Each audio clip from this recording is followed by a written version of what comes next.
Good morning, colleagues. I want to talk about two things this morning. One is about the arguability of your topic, and the other one is about the credibility of your sources. So first off, think back to the little child abuse is a bad thing topic that I proposed, or argument that I proposed for you last week. You were right when you said that it's too broad and there's not enough supporting evidence, and all of that is correct. It's a bad topic all the way around. But the reason it is not arguable is that there is no opposing position that a rational person would accept. So the way to test quick and easy the arguability of a thesis is to posit its opposite. So if I say child abuse is a bad thing, can you think of anyone who would argue that child abuse is a good thing from a rational standpoint? If you can't come up with an opposing rational point of view, then you do not have an arguable topic, and you cannot write an argumentative paper on it. So be strict with yourselves, because I'm going to be strict with you about your topic. There's your thesis.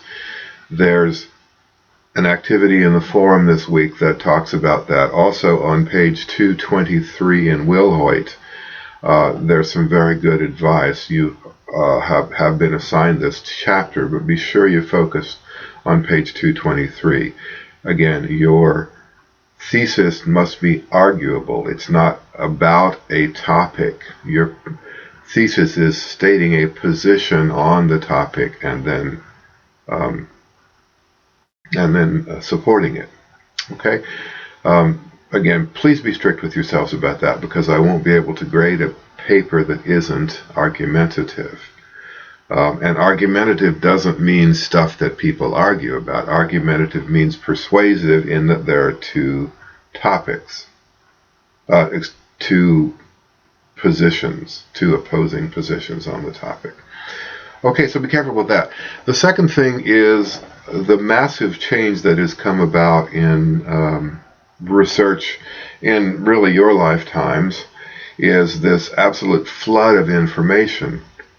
You are absolutely awash in this sea of information. So your problem is not finding the information. Your challenge is judging the information and finding only the most credible sources. When I was writing research papers in the early 70s, I would be in the library with a notepad, and I'd be physically taking my notes and physically keeping track of my sources. So what might take me, the time it might take me to find 5 sources, you're going to probably find 100 sources in the same amount of time. But the trade-off was because I was in the library, I could assume that my sources were credible. I didn't have to make those judgments.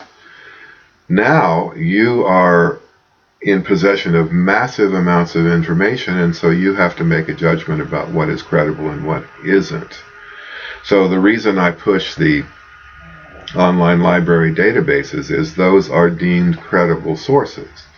You don't have to make that judgment if you use the online library databases or if you physically go to the library itself. If you don't wish to use those resources, then you're going to have to make some decisions. And the best way to make a decision, in my mind, is again to think about the current political situation and the nonsense, and if you'll pardon my language, bullshit that the politicians are laying out. And they're doing that because they know the electorate is not paying attention. They're doing it because we're letting them get away with it. If you go back and look at political speeches earlier in the history of this nation, you'll find that politicians had to make a case for what they were promoting and believing because people were paying attention. Now, too many of our citizens are just overwhelmed with information and will believe pretty much whatever anybody tells them, and it's an extremely, extremely dangerous situation. So when you're deciding about the credibility of your sources, you have to find out who this is. who wrote the piece, what is their credibility. For instance, climate scientists writing on global warming, whether or not you agree with their position, that's a credible source. Joe Blow's blog on global warming, unless Joe Blow is a climate scientist or in some other way credible, even if you agree with Joe Blow, he's not a credible source. You can't use him. And the other thing is, you can't use a source that has no name attached to it, because if there's no name attached to it, how are you going to figure out who the person is? So one bit of advice is watch what the politicians are doing and then don't do that. You're better than that.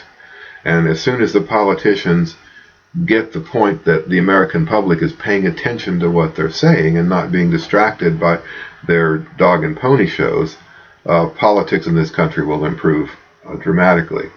So your thesis must be arguable. That means there has to be evaluative language like should, must, is better than, is not as good as. Language like that makes an evaluation of the topic and states a claim is what you want to do. And secondly, your sources must be as credible as you can find. And that means if you're not going to use the library databases, you have to make some judgments and then present the case why a particular source is credible. It's challenging when I find a source with which I strongly disagree. It's challenging for me to admit that it's a credible source, if it is.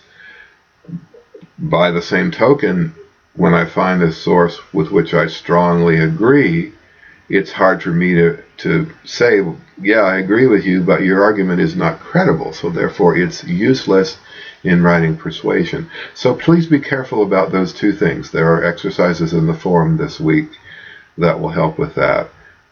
But your thesis must be arguable, meaning there must be at least two reasonable sides. And if you can't find a reasonable opposing viewpoint fairly quickly, which you're going to incorporate into your paper, then your thesis is not arguable and you need to rework it and rethink it. And then your sources, whether or not you agree with them, use the highest quality information you can find from the most credible sources.